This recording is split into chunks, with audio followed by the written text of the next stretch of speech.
Good morning, and thank you for taking the time to be with us today. I'm Greg White, Chair of the Blair County Chamber Public Policy Committee. For the next 25 minutes, we ask that you share with our committee your thoughts on a series of questions concerning your potential role as a Blair County Commissioner. Those questions were submitted by committee members and will be asked of each of the four candidates. We recognize that the results of the commissioner's race will heavily impact a number of aspects of the county's growth, and it's important that the business community knows how you stand on issues related to that growth.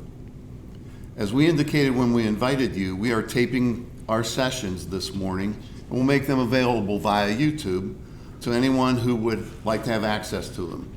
The video production has been sponsored by Durbin Companies, Haas's Steak and Sea House, P. Joseph Lehman, Inc., Consulting Engineers, National Property Inspections, and Stifler, McGraw and Associates.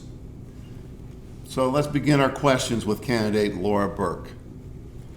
First question, property tax reassessment has been and remains a hot button issue for area residents. While the process had not been conducted here since 1958, going forward, how often do you feel an update should take place, or what new approaches to property reassessment should be considered in order to keep our rates current and fair across all properties? So property reassessment obviously is a big issue this year since it's the first election since the reassessment occurred. And I sympathize, I think, with the board that had to vote for it, because it was something that was way overdue and that we really were up against a wall in terms of the county could have been sued to make it happen if they didn't choose to do it. Some of the issues that occurred were not as a result of reassessment itself, and I think people have kind of demonized the process because of the way it was conducted and some of the miscommunications that occurred during the process. Going forward, I think the best thing we can do as commissioners is communicate more openly about reassessment when it occurs again, and make sure that our Board of Assessment Appeals is properly trained and conducts the hearings in a way that's open and fair and honest with the people coming before it. In terms of a set number of when it should occur, I've said in the past every 4 to 8 years.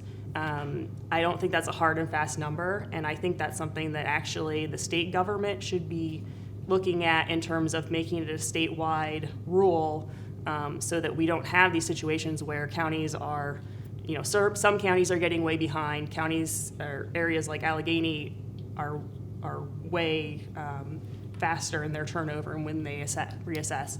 And so I think it really is an issue that is of statewide concern that our commissioners should be going to our representatives and lobbying for and saying, we need more guidance from the state in terms of how this should be done across the state. States and municipalities across the country are competing to attract new talent and investment into their respective communities. As a result, government entities are increasingly investing in both traditional roads, bridges, broadband, and place-based trails, parks, streetscape, infrastructure investments. How do you value public investment in each of these types of infrastructure projects? I think they're both very important. I think in our area in particular, broadband is a huge issue because we don't have the connectivity that we need, particularly in the rural areas of our county. And for our agricultural businesses, which are a large part of our economy, that's extremely important. And again, that's something that both at the local level, state level, and even federal level, we need to have cooperation to get money put into that area to bring broadband in. Our trails and our rivers and recreation are extremely important to our economic development here.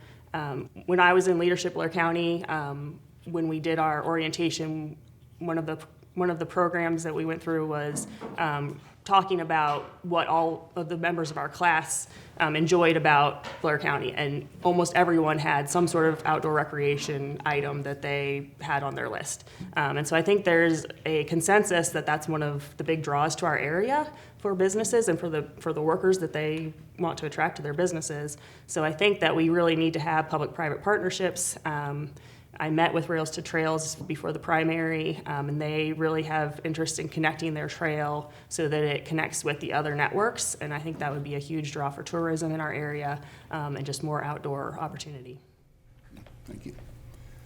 Economic and community development is often defined by public-private partnerships and programs.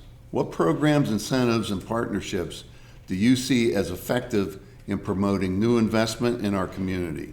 What's not working, and what new ones might you recommend? As I mentioned, something related to our trail system would be, I think, a big addition, because the Rails to Trails of Central PA has been a private organization, and they're really running up against, aging volunteers and needing new ideas and new investment into that. So that's one that I think would be a good one, specifically. As far as what's not working, I'm not really sure. But I think it's something that we need to look at and communicate about going forward in terms of how can we work together to make Blair County a better place. There was discussion during the primary that there are pockets of corruption in Blair County government. Where specifically do you think corruption exists, and what steps would you take to root out that corruption? So I think corruption is probably a stronger word than what actually occurs. And it's really not, there was one of the questions at the big forum that Indivisible and the Tea Party held was about doing a forensic audit of the county, and there was a lot of controversy over what that term meant and whether that was something you would do unless there was evidence already that someone was stealing money. So I don't know that corruption or using a forensic audit or something like that is really something that's necessary. What I think of, having been a county employee and also just having worked in the courthouse, is that I think we have a problem with some nepotism and some favoritism in terms of the day-to-day activities that county employees experience. And that's something that I think, strong HR, and actually I worked at the county initially in 2005 and left and was in private practice for 5 years and then returned to the county. And things came a long way during that 5-year period of time in terms of HR and their policies and creating, more community among the departments.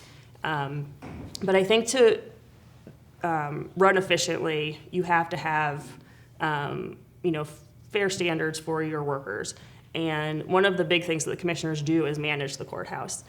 And I think that it's, there are issues with our salaries and being able to retain good employees. But one of the other big factors in our inability to retain good people and to function, as efficiently and as well as we can for the county, is that sense that other people are being promoted maybe for their incompetence for some other reason than that they're good at their jobs.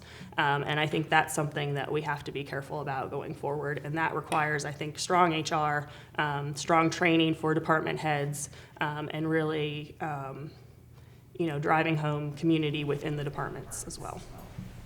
Thank you. In previous administrations, the Board of Commissioners have been supportive of tax abatement and an incremental tax forgiveness programs such as LRTA and the Keystone Opportunity Zone programs. If elected, will you continue to support these types of tax incentive programs? Yes, I think that we need to do whatever we can to bring more businesses in and create more jobs in the area. So if those programs would help that, then yes. America as a whole continues to grow and is becoming more diverse every day. Family structures and lifestyle choices are changing rapidly. Blair County's demographic structure is not reflected in these national trends, while overall population continues to decrease. What is your plan to attract the next generation to our community? How do you see Blair County in 30 years? What's your vision for the county? I think it's, the million-dollar question is how you keep our kids here, how you get them to come back, how you get new people into the area. And, if I had the answer to that, I probably wouldn't be sitting here because I'd be out running some sort of business that did it. I think, I've spoken about the outdoor recreation and the trails. A lot of the people in my leadership class were younger. I think, for people with kids, they want those opportunities. I've found that, having moved here, I moved here 14 years ago and had 4 kids since I got here. And the opportunities really are there, but you have to look a little harder for them. I think that some marketing in terms of, how much we have to offer people, how close everything is. You don't have to commute to your job. That's huge. That gives you your free time to go out on the trails after work. And it's, we're close enough to metropolitan areas. If that's what you're seeking, you can get there in a day and come back. And so I think, we're all growing closer together. I think diversity is here and is growing. And I think that you just have to look for it a little bit harder than maybe you do in a metropolitan area where it's kind of in your face. But I think, in 30 years, we are going to have a younger population, kids who are coming back. I just ran into a friend recently and her daughter had just come back from college and had started working here. So there are people coming back, and I think that, we have a lot to offer, and I think that it'll continue to improve that way. The county is a critical government service provider for area residents. What role do you see as appropriate for county government to play in the lives of area residents? We shepherd a lot of funds from the state and from the federal government and then figure out how best to spend it or where to guide it in the county. And so that's one big role. But I think that what we can really improve upon is the level of communication and just working with residents to understand what services the county government provides and if there are things they're not taking advantage of that could help them. We talked a lot in the primary about accessibility of the commissioners and just the fact that their meetings are on Tuesday mornings when a lot of people can't come. And I've been going to those meetings since January. They have opportunity for public comment every single time, and literally no one ever comes and comments. And they did the outreach meetings in the evenings at the libraries. I'd like to see more of those, and maybe do every other week have an evening meeting so more people could come or maybe be available if they have issues. And I think a big role too is just leading the county government. It's, I think, among the top 10 or 12 employers for the county. So leading by example in terms of how they're managing the county and treating the county employees can go a long way to, I think, setting an example for other businesses in the area. If elected, what relationship do you plan to have with the business community, and what will form the basis of that relationship? I think going forward, my plan is to remain involved with the chamber. Like I said, I did leadership Blair County, and I've been involved with the adult committee in the last year since I graduated. So I would continue that. Just in terms of my everyday life, even if I weren't a commissioner, I come to a lot of chamber events, partly because my husband's involved. And so that's, I think, one great way to interact with business owners. And I think just being an active and involved member of the community, you end up meeting so many people who are involved in the business sector. So I think just being open and always willing to have an open door policy and talk to people is a huge thing. Blair County has a large number of nonprofit organizations. Do you believe that nonprofits have equal opportunities in public policy compared to the for-profits? I'm not really sure. I mean, I know the chamber has a nonprofit board. I presented last year at their nonprofit legislative breakfast, and I had attended in the past. And I actually worked with Lisa at Family Services for a couple of years. So I feel very connected to the nonprofit community, and I think it's important that they have a voice because the county is involved with so many of the grants and things that are coming through to the nonprofits, and we have such a great network of nonprofits here in Blair County, and locally founded and funded, and so I think they could probably use I think they could probably use a slightly stronger voice because of just their interaction with the county government. I think is maybe a little bit more integral than the for-profit. Not that the for-profit, obviously the for-profits are important, but I think the nonprofits, they are, touching so many people's lives who are in need here in Blair County, and that is something that the government, is also concerned about. So I think that it's been a strong relationship, but it could always be better. Now, we assume Blair County is your favorite place on earth. Where is your next favorite place and why?